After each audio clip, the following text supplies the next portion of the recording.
Hi, so I'm talking this week about removing our blinkers, and that is getting rid of our cognitive biases, which were often unconscious, and we need to proactively work to recognize them.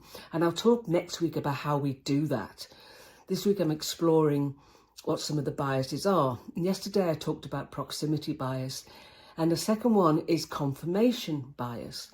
And that's where you have a particular thought or idea or opinion, and you then actively seek out data and information that supports your idea or your thought or your theory. So you're looking for information to confirm that what you believe is correct. And if you think about watching a sports team and the referee makes a call that goes in favour of your team, you go, that's a good call. When the referee makes a call that goes against your team, you go, that's a bad call. That's confirmation bias. And it can play out in the workplace where a leader could say, I actually think that that particular ERP system is the best for the organisation, and will actively seek information to support that belief. And that leader could assign a research team to go out and research what is the best ERP system for the organisation.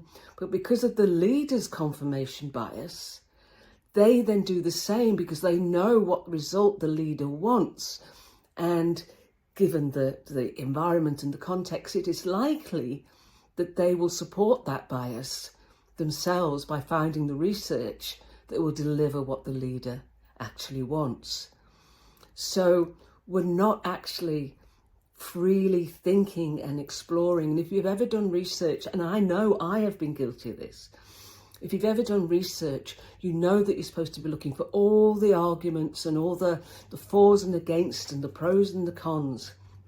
But when you're subject to confirmation bias and you've got something in your head, and I've had it, and I really believe this to be right, as you scan the research, it's the bits that support your thought or your theory that start to jump out at you. It's like a light flashing, and the stuff that doesn't really support your theory or your idea sort of goes murky. And I've deliberately had to go back and reread the research I'm looking at and really absorb both sides of the coin. Talk to you tomorrow.